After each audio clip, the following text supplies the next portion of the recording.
Bismillah, alhamdulillah, salatu wassalamu ala rasulillah wa ala alihi wa man tabi'ahum bi ihsanin ila yaumiddin, amma ba'd.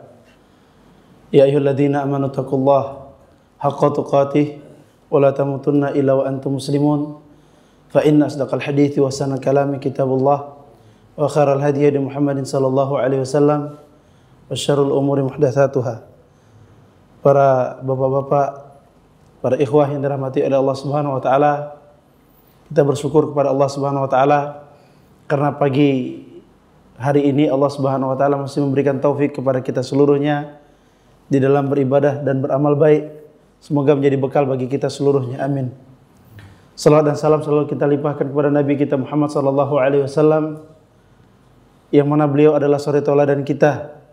Semoga dimudahkan bagi kita seluruhnya untuk bisa mengamalkan sebagaimana hidayah yang dibawa beliau. Karena wa khairul hadi hadi Muhammadin sallallahu alaihi wasallam, sebaik-baiknya petunjuk adalah petunjuk Nabi Muhammad sallallahu alaihi wasallam. Para ikhwan yang dirahmati oleh Allah Subhanahu wa taala, kajian sudah lumayan lama di Bali ini, tahun 90-an. Nah, daripada kajian-kajian tersebut yang sudah ada selama ini kita rasakan, apakah berpengaruh kepada mental kita, berpengaruh dengan gaya kehidupan kita? Apakah dia berpengaruh kepada efek anak dan istri dan keluarga kita? Ini kita sendiri yang bisa merasakannya. Dan antum tidak bisa mengatakan pada orang lain begini, begitu, tidak bisa. Kita sendiri yang merasakannya. Apakah kita semenjak kita mengenal sunnah ini, semenjak kita beragama Islam, semenjak kita rutin mengikuti kegiatan-kegiatan Islam, ketika ada orang yang sakit, hati kita terpanggil untuk menolongnya? Dahulu kala Nabi Muhammad SAW, ada seorang Quraisy, orang kafir Quraisy, datang kepada Nabi SAW meminta apa yang Nabi SAW punya. Kemudian dibelikan oleh Nabi Muhammad SAW. Sampai dia kembali kepada kaumnya. Fa inna hunaka nabiyyun, sungguhnya di sana ada seorang nabi. Rajulun yunfik la yakhsha 'alal faqr. Seseorang yang menafkahkan hartanya dan dia tidak takut dia tidak takut miskin. Nah, ini bahasanya. Apakah semenjak kita mengamalkan sunnah, semenjak kita beribadah kepada Allah Subhanahu wa taala, jiwa-jiwa seperti itu muncul kepada diri kita? Atau malah setelah ngaji atau setelah beragama semakin bakhil? Nah, ini musibah. La yastamil iman ma'asyuh fi qalbin wahid. Tidak akan berkumpul yang namanya keimanan dan sifat bakhil di dalam satu hati, di dalam satu tempat. Nah. Jadi kedepannya mau dibawa kemana? Anak-anak kita, generasi-generasi kita, karena mereka meniru di suatu tempat yang apakah pantas untuk ditiru? Kita jangan berbicara bagaimana Islam berkembang di Indonesia pada hari ini, tapi bicara bagaimana orang-orang dahulu mendidik kakek-kakek kita sehingga athar dan efeknya masih ada sampai sekarang.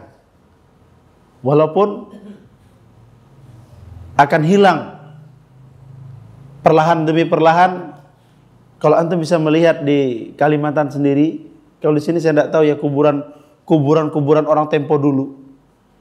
Kuburan orang tempo dulu itu di Kalimantan. Mereka itu kuburan hanya diletakkan batu persis di baki. Itu kuburan 100 tahun yang lalu. Kuburan kakek-kakek kita. Kita melihat ini kuburan siapa? Ini kuburan kakek-kakek kita. Kok kita melihat orang-orang zaman dahulu lebih condong kepada sunnah? Antum boleh pergi ke Pulau Bacan. Ya, daerah mana itu? Maluku. raja-rajanya dikuburkan sesuai sunnah. Bahkan kita tanyakan kepada patihnya, kan masih ada kerajaan di sana. Ini kenapa kuburannya tidak dibeginikan, tidak begitu? Kalau tidak boleh Pak Ustaz. Kami melanggar adat istiadat kami karena dulu peninggalan-peninggalan raja kami mengatakan jadikan kuburan kami sebagaimana kuburan rakyat-rakyat kami. Bayangkan, Masya Allah. Maka akan berkembang agama ini, akan ditinggalkan agama ini sebagaimana kalau seseorang dia melihat hatta law dakhala dhab ila juhri la dakhaltumuh. Kalau seandainya antum melihat dhab, nah ini ya, yang itu penasaran dengan dhab, antum buka aja di YouTube apa itu dhab. Dhab itu adalah binatang melata di Arab Saudi, dagingnya enak, kenyal-kenyal gimana gitu. Ya. Dia kalau disembelih itu tangannya ke dada begini. Iya, kalau dhab itu disembelih tangannya gini dia. Karena tangannya lebih panjang dari kakinya. Itu dhab. Nah, dhab itu memiliki lubang yang berkelok-kelok. Muter ke atas, bawah, kanan, kiri. Jangan sekali-kali nyari dhab memasukkan tangan ke lubang dhab. Karena apa? Nanti bisa jadi yang keluar adalah ular. Suka bertempat di tempat lubang dhab. Kenapa Rasulullah SAW mengkiaskan dan menceritakan tentang sebuah lubang dhab? Karena lubang dhab itu ribet, jelimet, tidak masuk, langsung nongkrong di dalam. Wa ba'du yakunu ila fawq wa ila tahat wa ila yamin wa ila shimal. Kadang kala dia ke atas, ke bawah, ke kanan, ke kiri. Lubangnya seperti itu sudah tidak beraturan. Sampai orang-orang Arab itu paham, mereka tahu. Antum mau ngapain? Mau gali lubang dhab? Kurang kerjaan. Ribet karena kita tidak tahu alurnya. Udah diikutin, ke sana, ke bawah, ke atas lagi, ke sana. Seperti itulah umat pada hari ini. Padahal pada dasarnya kita ketika mengenal agama Islam ini, kita diajarkan untuk santun, betul. Kita diajarkan untuk santun. Anak-anak kalau melihat orang tua, kalau melihat orang yang lebih berusia daripada kita, maka hendaknya kita hormati. Betul tidak begitu? Bahkan Rasulullah SAW bersabda, "Laisa minna man lam yarham saghirana wa la ya'rif syarafa kabirina." Bukanlah daripada golongan kita orang yang tidak menghormati yang lebih tua, kemudian tidak menyayangi yang lebih muda. Apakah rasa iba itu hilang? Atau dia menuntut ilmu itu saking banyaknya ilmu yang dimiliki, rasa sayangnya itu berkurang, rasa hormatnya itu sirna. Ini musibah. Dia belajar, dia ngaji, kemudian dia mendapati kesalahan-kesalahan pada gurunya yang dahulu kala mengajarkan dia huruf alif, ba, ta. Dia tahu sekarang gurunya salah, habis disikat gurunya. Ana yakin antum tidak semuanya yang lahir brojol ke muka bumi ini langsung mengenal sunnah, betul? Tidak ada. Kalau tahun 90 berarti tidak. Anak-anak kita yang merasakan lahir itu mengenal sunnah. Antum tidak bisa katakan semua guru antum adalah guru yang bersanad, betul tidak? Tidak. Tapi apakah dan bagaimanakah sikap kita? Bahkan Syekh Shalih Fauzan mengatakan, tidak perlu kalian membetulkan kesalahan orang dengan menyebutkan namanya.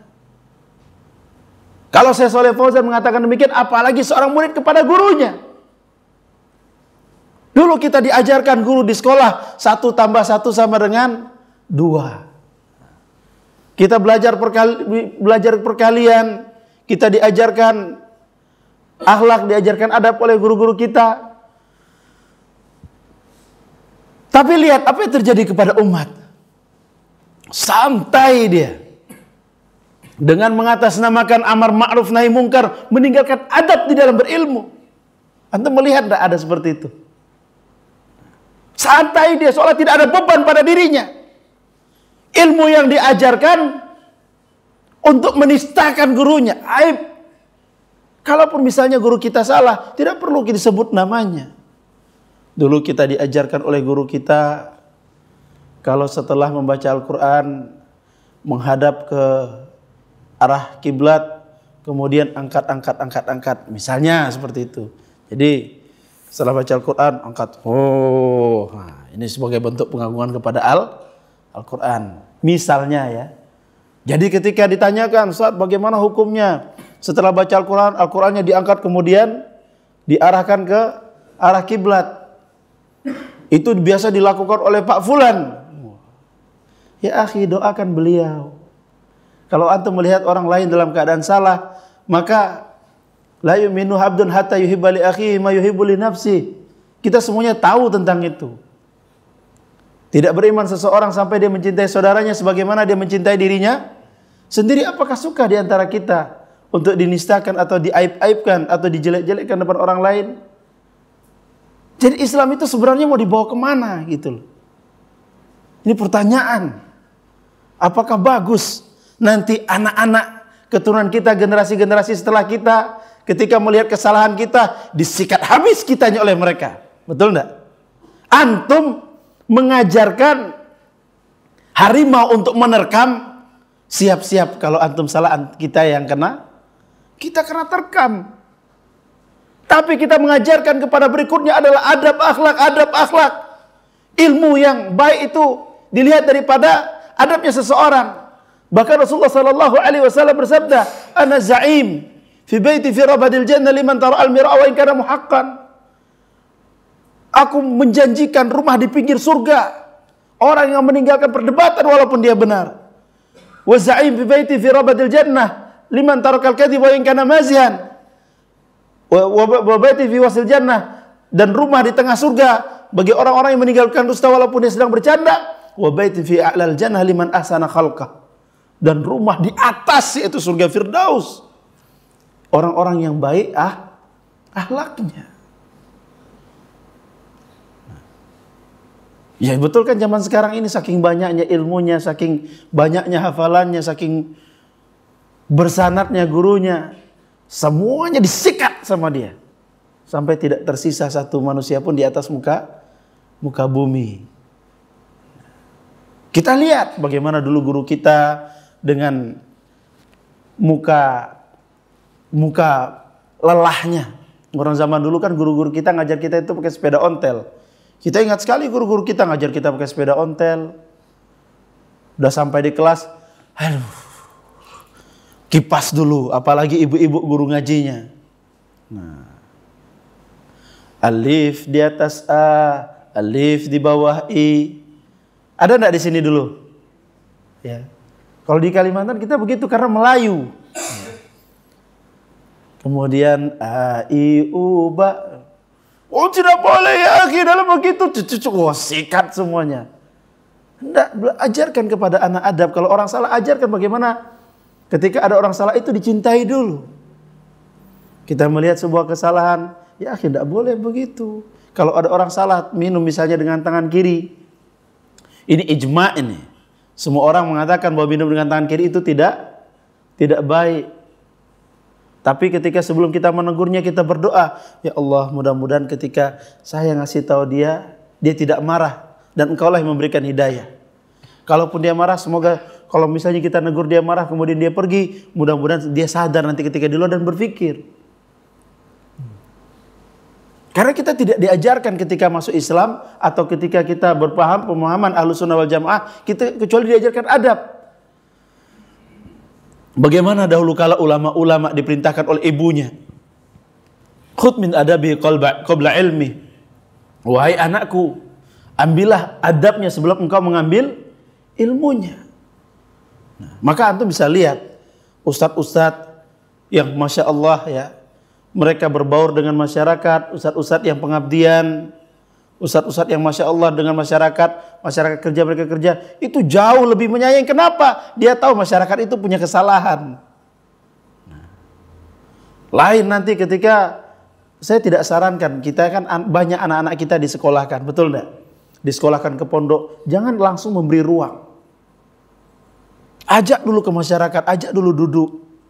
Ada masyarakat, ajak dulu bersama-sama bercerita sama masyarakat. Sampai dia menjiwai jiwa masyarakat. Anaknya baru pulang sekolah, langsung diperintahkan, nak, ajar sini, duduk di sini. Jadi ketika dia melihat masyarakat itu, dia melihat kelas. Bukan melihat suatu kaum. Ini hati-hati ini. Ya. Hati-hati yang perkara seperti ini tidak boleh dibiarkan. Maka di pondok-pondok pesantren memiliki kebijakan pengabdian setelah belajar. Karena apa? Ketika dia mengajar, dia perlu juga dikontrol oleh atasnya. Kan banyak orang mengeluh ketika menasihati masyarakat. Oh susah, masyarakat kita tuh di sini kita begini, kita begitu. Bisanya hanya mengeluh. Ibarat sebuah kata, dia hanya menceritakan deritanya saja.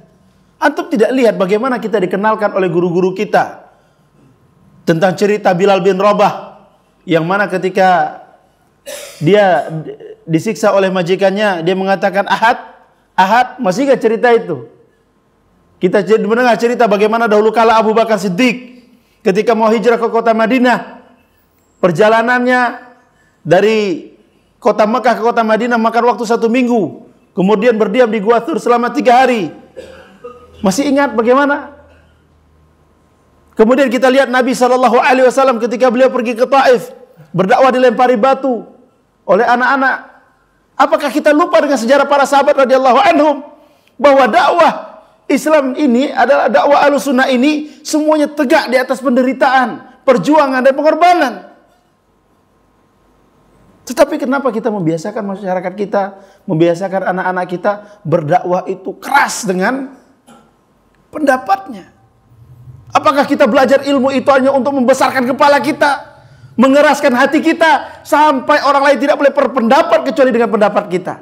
Ini musibah. Keras di dalam menuntut ilmu. Ketika orang lain tidak sesuai dengan dia, keras dia di dalam berpendapat, seolah-olah tidak ada pendapat yang lain. Bagaimana ketika tahiyat itu Rasulullah SAW bersabda, la yashhadu ala syaitan minal hadid ali syabab.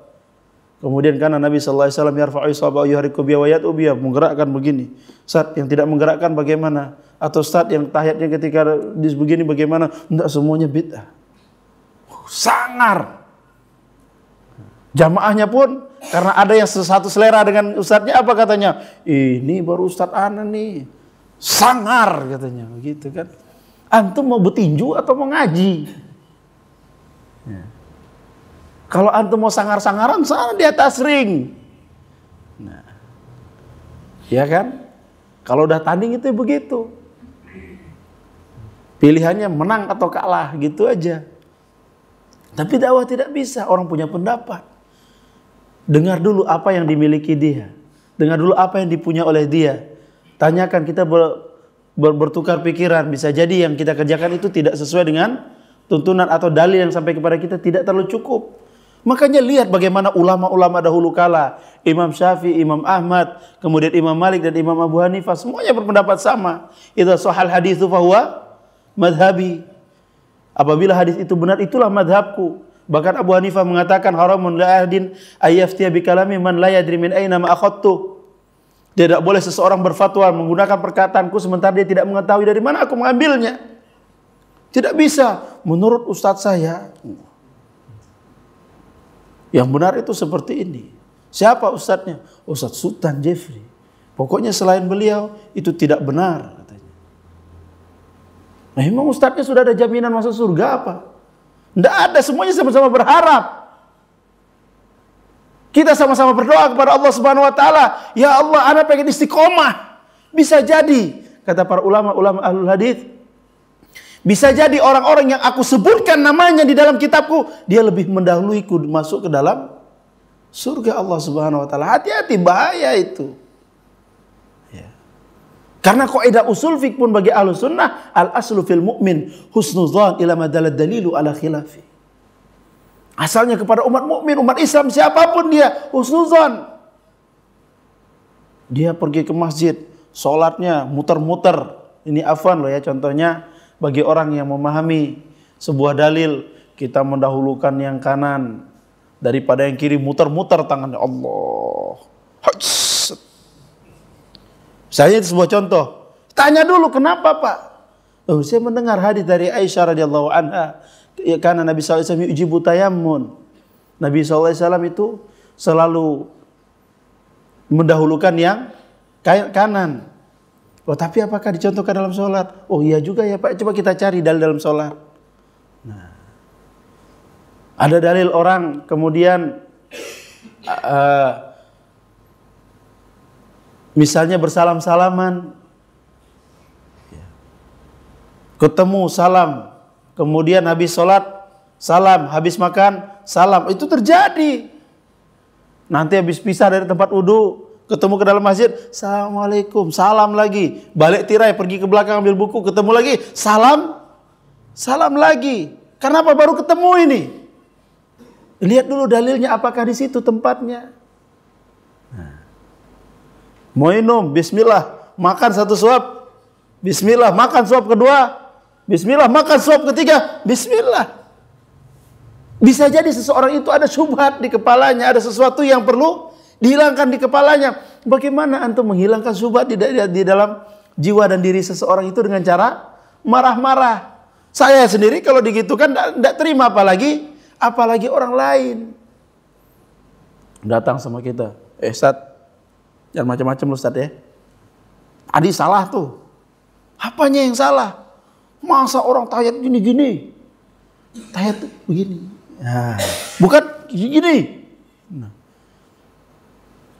ujung-ujung bisa kafir nih Ustaz. Waktu itu ini tonjok juga nih anak nih.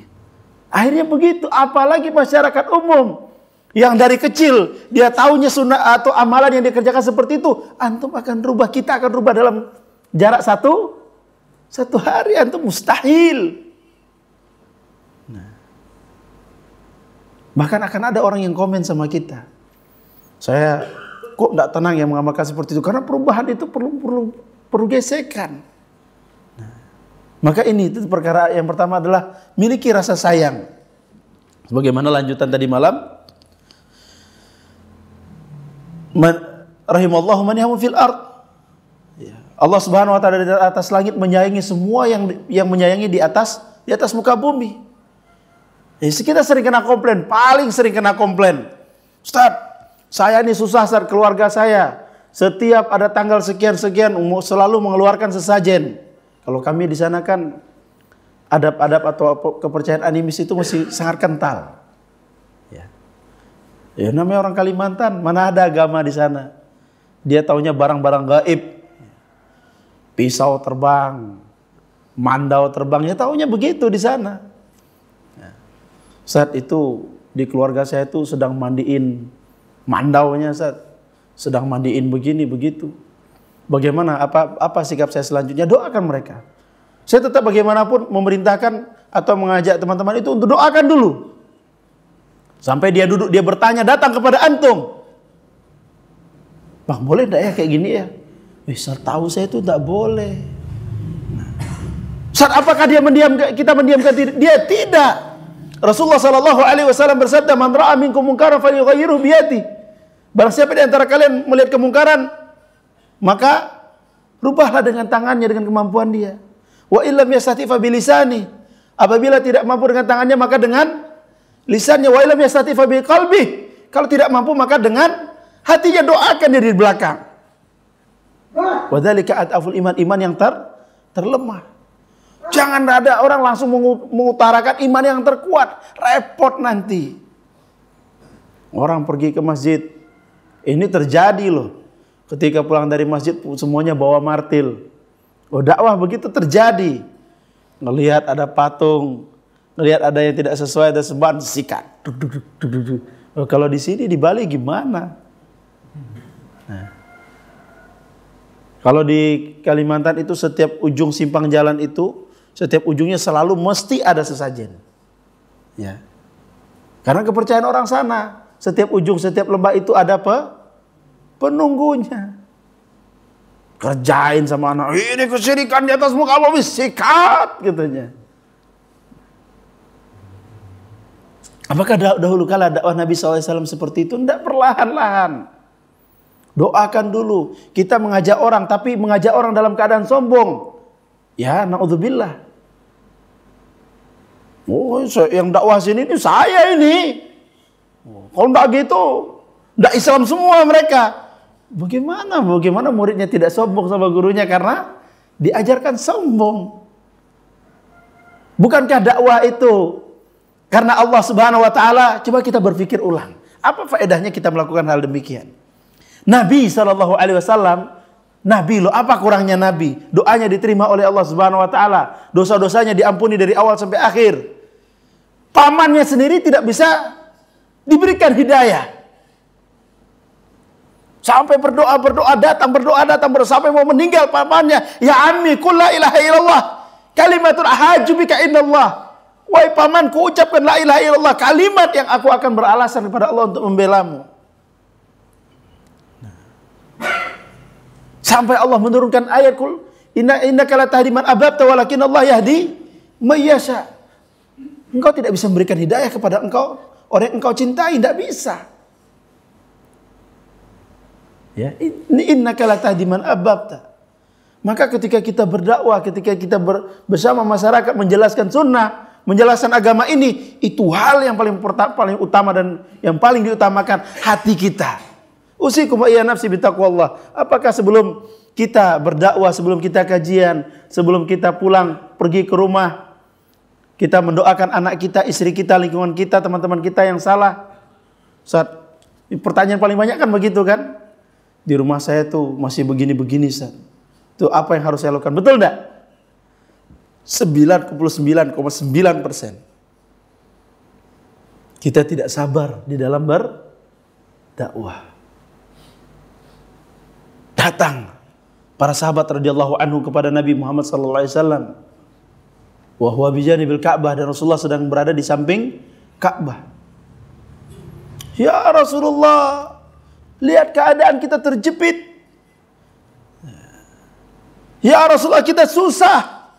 Dakwah susah diterima. Ngajar orang baik tidak mau. Bagaimana ini ya Rasulullah?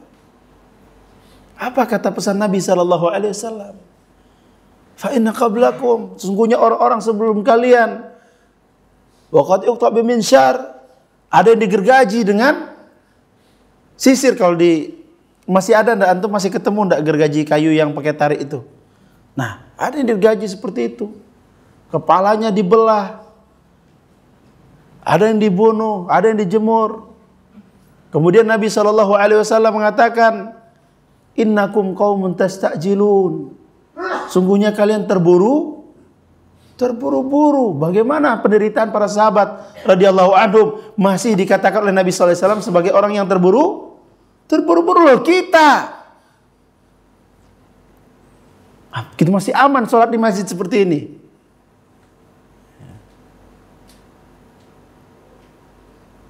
Kami waktu pergi ke Rakhine, ke Myanmar, ke dalam Myanmar, sholat itu ribet.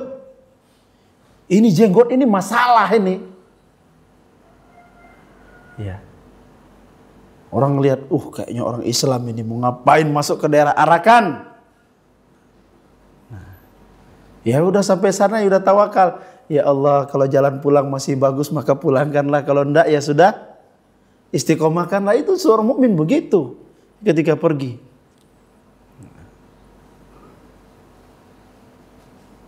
Masih saja kita di Indonesia kurang bersyukur kepada Allah Subhanahu wa taala. Sabar. Ya. Sabar dakwah itu dan hidayah itu pasti yang Allah berikan kepada kita. Dan bab berikutnya adalah mau dibawa kemana umat ini ketika kita itu ragu terhadap pertolongan Allah Subhanahu wa taala. Ya. Banyak orang-orang di antara kita itu hidupnya ragu, tapi susah mengutarakan dan menceritakannya. Coba antum lihat. Mau kajian, ketika kajiannya didemo sama orang. Terjadi enggak? Terjadi. Ustaz, kita memikirkan masalah dan mudarat. Ya. Sudah kajiannya enggak jadi aja. Emang antum tidak percaya negara kita ini punya aparat? Udah kajian-kajian aja. Kalau perlu bikin sejarah gitu loh, orang disikat ketika kajian. Belum ada sejarahnya kan? Ada enggak sejarahnya? Tidak ada, orang cuma teriak-teriak aja depan masjid. Dia pengen teriak kok, biarin aja. Ini jadi musibah adalah kenapa? Hati kita takut. Kita mengalah tidak apa-apa. Saya setuju mengalah.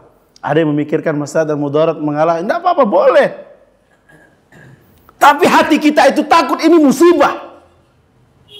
Bukankah kita diajarkan oleh Nabi SAW berdoa, Allahumma inna na'udzubika minal jubni wal bukhl. Kita berdoa pada ya Allah, jauhkan kami daripada rasa pengecut. Tidak apa-apa, dakwah memikirkan maslahat. Jangan ke sana, maslahatnya tidak ada, mafsadatnya besar. Tidak apa-apa. Tapi jangan takut.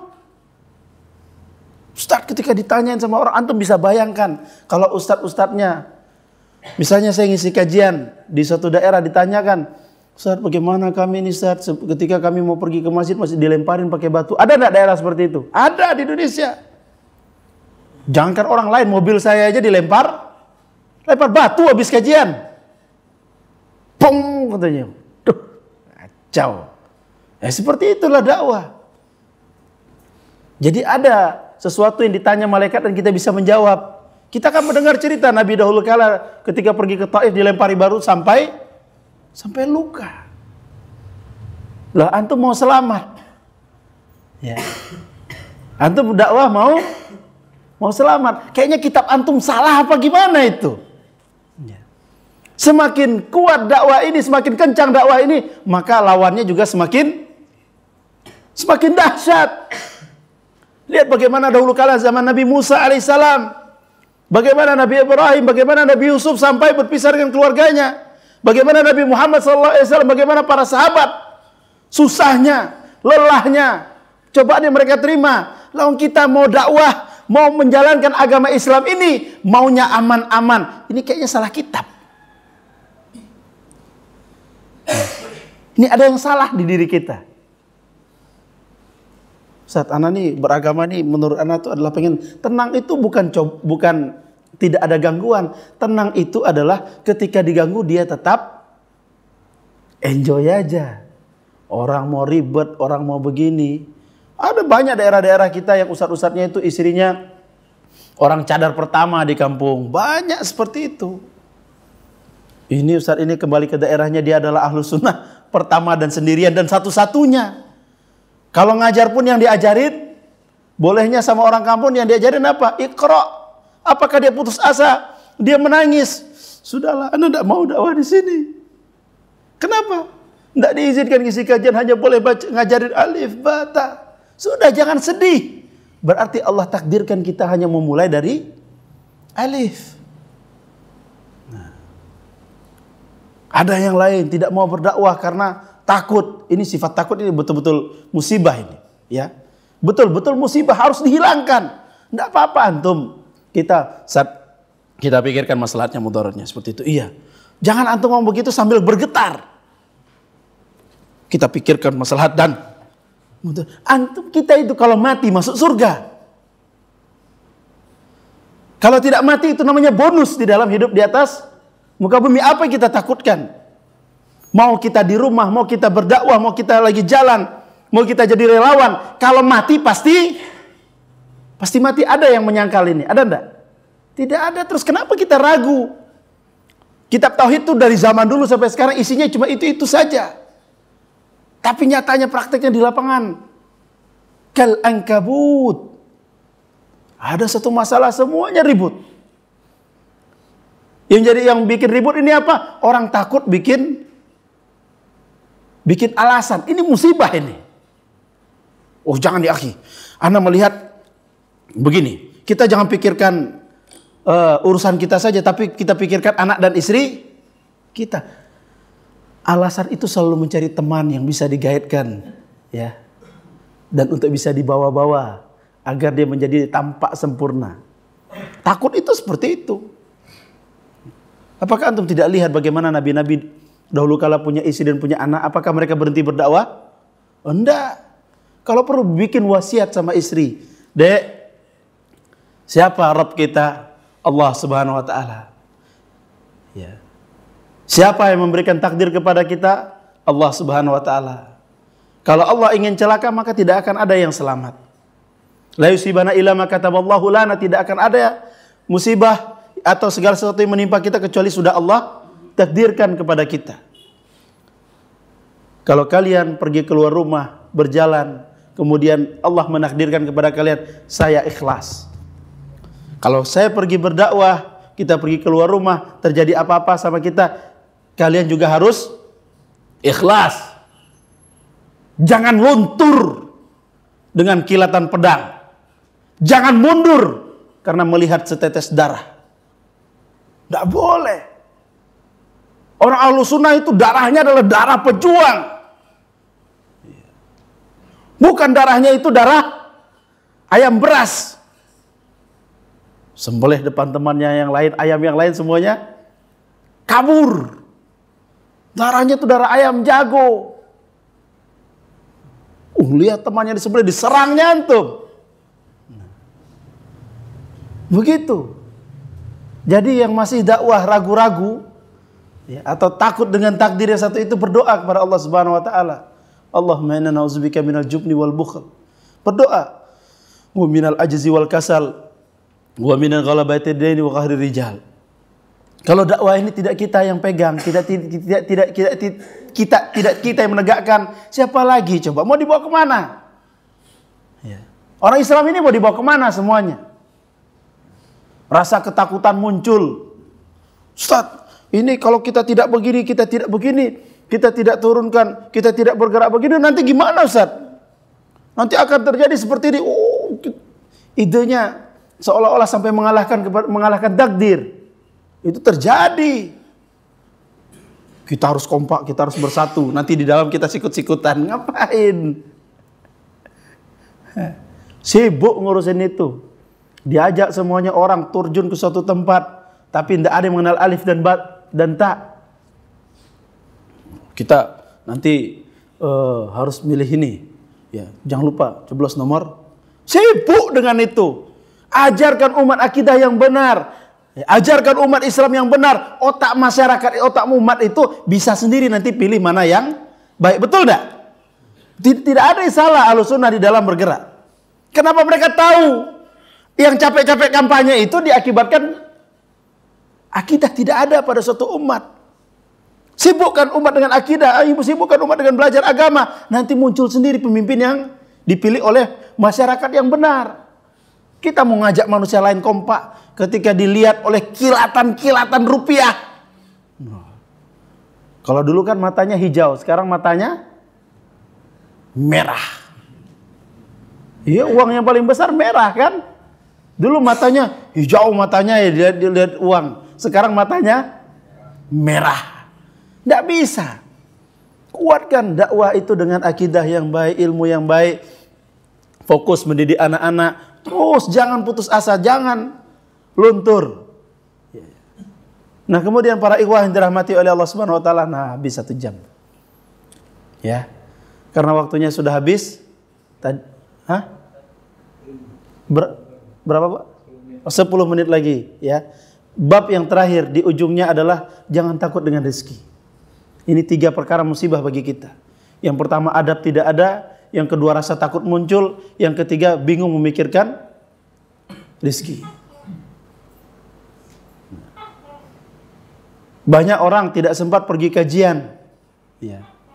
Tidak sempat menghadiri majelis ilmu. Dikarenakan apa? Fansat, jadwal ini padat. Sepadat batu. Serapat jaring. Jadi kalau anak hadir kajiannya kayaknya rada sempat, ada meeting jam sekian, ada ini, semuanya ditinggalkan oleh dia. Padahal Rasulullah Shallallahu Alaihi Wasallam bersabda, "Mayuridillahu bihi khairan yufaqihu fid din."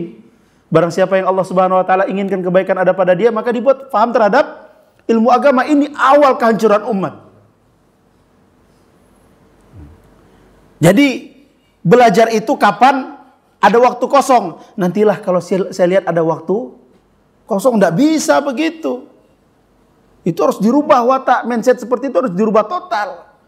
Kita dahulukan segala sesuatu itu majelis ilmu. Dahulukan Afwan Pak, bisa enggak nanti kita bikin ini kontak perjanjian atau sebagainya? Afwan Pak, saya lagi ada ngaji. Saya lagi ada kajian. Antum bisa bayangkan kalau semua ustadznya itu mendahulukan bisnisnya daripada yang lain. Ustaz, kenapa enggak kajian Ustaz? Nanti ana lagi ada tender. Ustaz, kenapa enggak kajian Ustaz? Entar ana ada langganan nih dari kampung mau belanja. Apakah kita takut nanti kalau kita tidak layani langganan kita, pelanggannya pergi, betul tidak? Oh, tidak bisa. Iko datang kini kok gitu kan. Nah, pelanggannya datang, tidak boleh nih. Kalau kita tinggal nanti pergi, dia lari, dia belanja ke tempat yang lain. Kalau dia belanja ke tempat yang lain berarti sudah takdir. Ya tidak bisa. Mentang-mentang itu antum tinggalkan ibadah, tunggu toko ini tidak boleh. Toko itu antum tungguin dan tidak antum tungguin, jatah takdir rezeki itu tidak akan berubah, tidak akan meleset. Ya. Saya buktikan dengan seseorang yang datang kepada kita, Ustaz, bagaimana Ustaz? Saya ini punya toko tapi tidak sempat kajian, Ustaz. Dan istri saya itu sibuk sekali, akhi, antum jualan online. Ini kisah nyata loh ya. Ya kenapa kita jawab seperti itu? Allah takdirkan kita untuk berbicara seperti itu kepada dia. Tidak semua orang itu fatwanya sama. Ya. Berbakti kepada suami, kemudian begini begitu, jualan online. Fokuskan mengurusin suami, fokuskan kepada mengurusin anak-anak, kan bisa sambil dagang sambil jualan di rumah. Nyatanya ada yang untungnya 30 juta per bulan, ada yang untungnya 40 juta per bulan, ada yang untungnya 5 juta per bulan. Kalau dilihat tokonya mana? Tidak ada. Hanya berbentuk toko 3x4 barang yang bertumpuk. Betul tidak? Betul, terjadi. Sekarang orang memiliki mindset hitungan sekolah tentang, saya tidak meremehkan orang yang sekolah. Sekolah itu tetap perlu. Karena bagaimanapun keuletan seseorang itu dengan dia belajar di sekolah. Tapi jangan bersandar kepada sesuatu. Ingat itu, selama kita di sini, wa tawakkala ila syai'in ukila ilaihi. Kalau kita bersandar kepada sesuatu, selalu kita itu dibuat bersandar dengan sesuatu itu. Kita belajar ilmu dalam ekonomi sekolah. Saya mau tanya, sekolah itu kan ada bisnis manajemen, kemudian akuntansi, kemudian banyaklah jenis sekolah ekonomi. Saat kita harus berdayakan kepada masyarakat ini bagaimana ekonomi yang baik, kita harus mengajar begini. Semuanya diributkan, betul enggak? Sekarang Anda mau tanya sama antum, Korun itu lulusan mana? Harvard apa Oxford? Korun. Ada yang tahu Korun? S berapa Korun? Apa pakar ekonomi Timur Tengah?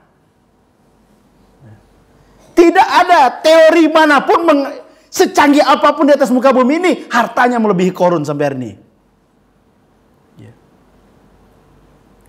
Kunci gudangnya dibawa puluhan unta. Antum bayangkan satu gudang itu kalau ada emas sebesar mobil Innova. Orang zaman dulu tidak ada mata uang apa. Hartanya adalah emas dan perak. Dia punya satu gudang sebesar masjid ini. Punya isinya semuanya emas. Bukan emas Jawa loh ya. Emas betulan loh. Ya. Antum bayangkan berapa duitnya kalau sebesar bangunan ini, dalamnya isinya emas bertumpuk-tumpuk.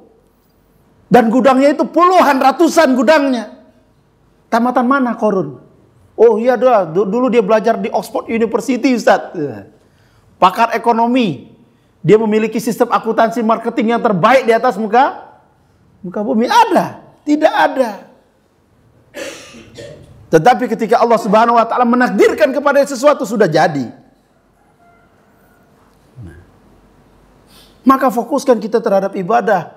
Jangan kita mengambil sebab. Kita ambil sebab. Bagaimanapun kita harus mengambil sebab. Kita jualan, kita berzikir dengan pelanggan mukanya muka halus. Jangan, wah kalau bukan rezeki saya juga enggak bakal beli dia, Ustaz. Tapi adab. Ini yang kurang. Apalagi kalau sistem afwan akhi. Nah, ini musibah. Udah dipinjamin sama temannya buat modal usaha. Afwan akhi, barang dibalikin enggak, hutang dibayar juga Nggak. Akhi, Allah itu Maha Pemaaf. Nah, mulai. Ya. Rasulullah mengajarkan kepada kita, barang siapa yang memudahkan seorang mukmin, maka Allah mudahkan jalan dia. Kumat penyakitnya. Berapa utang kena sama antum? Ya sudahlah, maafin ya. Nah, itu makanya negara tidak maju-maju. Salah pakai dalil.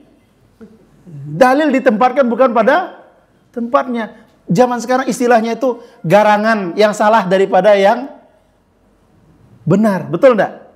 Ada orang naik motor tengah jalan, antum klakson. Dia bannya cuma 2, tapi jalan habis sama dia buat sendirian. Antum klakson. Titit, berbagi jalan dong mas. Pas kita lewat, pelototin. Yang salah siapa ini sebenarnya ini? Yang motor atau yang mobil? Yang salah yang pencet klakson. Kenapa tidak bilang lembut-lembut? Oh, kenapa tidak nasihati baik-baik? Mana sempat orang lagi motor? Bang, pinggir dikit aja. Atau mau ngapain? Ini di jalan loh.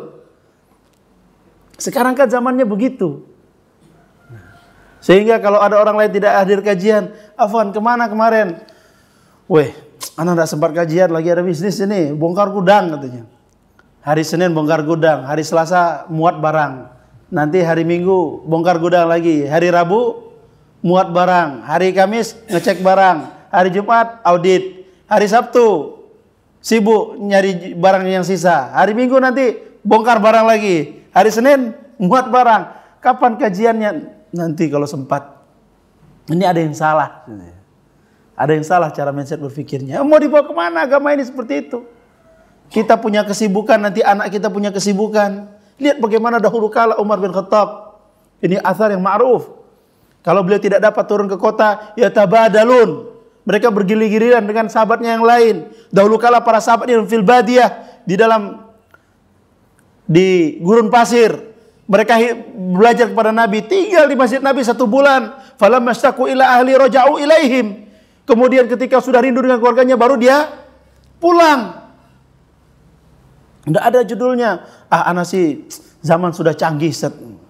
Anak belajar di rumah aja. Tidak dapat antum barokah majelis, tidak dapat. Sambil jalan antum bisa istifadah.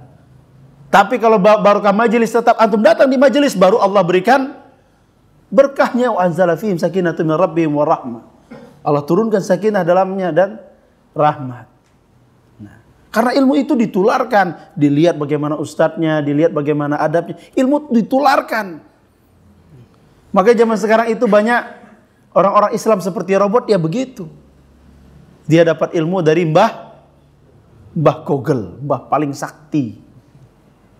Antum mau tanya apa aja ada situ. Semut merah, semut hitam, semut putih, semut baru bertelur, semut mau mati, dan semut makannya apa, minumnya apa, ada semua di situ. Ustadz kalau masih ditanya masih jawabannya wallahu a'lam. Google lebih lengkap. Mau tanya tembok, kalau kita sholat menghadap ke tembok, temboknya barat sekian meter dari sini ke sini berapa meter, berapa senti, nanti ini arah kiblatnya ke berapa, lebih lengkap.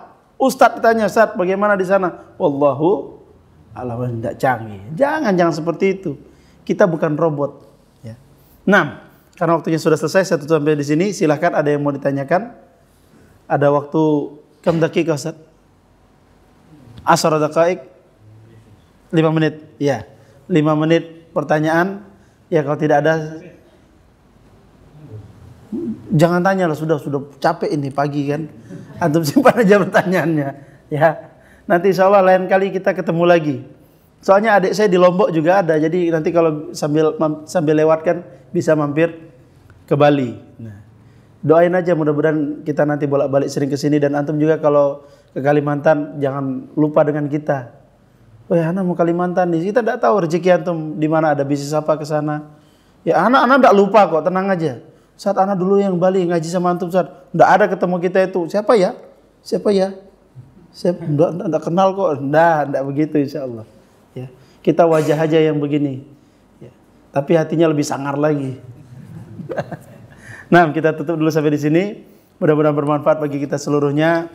Dan jazakumullah khairan ala istiqbalikum. Terima kasih banyak sudah diterima di Bali. Mudah-mudahan Allah karuniakan anak dan keturunan kita semuanya soleh dan soleha. Dan yang paling diperkuat adalah saksiyah. Saksiyah kita berdoa. Semoga individu kita seluruhnya adalah individu yang kuat. Bukan individu yang ikut-ikutan. Nanti ustadznya ngajak nyebur ke kali, nyebur semua ke kali. Nggak tanya-tanya dulu, Ustadz kita ke kali mau ngapain Ustadz? Nggak ada, saya pengen nyebur aja, nggak boleh. Ya. Pilih-pilih juga ustadznya mau ngapain, nggak semua diikutin.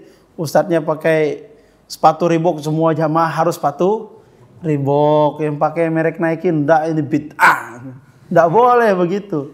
Itu hizbi itu namanya. Itu. Ya, nggak boleh. Nah, kita berdoa kepada keluarga-keluarga kita yang dahulu kala sudah meninggal dunia. Semoga ketika mereka tidak memiliki ilmu, ada uzur yang mereka jawab kepada sisi Allah Subhanahu wa taala dan diampuni dosa-dosanya. Dan anak keturunan kita, generasi kita berikutnya adalah anak-anak yang soleh dan soleha, sehingga menjadi bekal bagi kita seluruhnya untuk akhirat nanti. Wassallallahu ala Muhammadin wa alihi wasallam. Subhanakallahumma rabbana bihamdika asyhadu an la ilaha illa anta astaghfiruka wa atubu ilaik.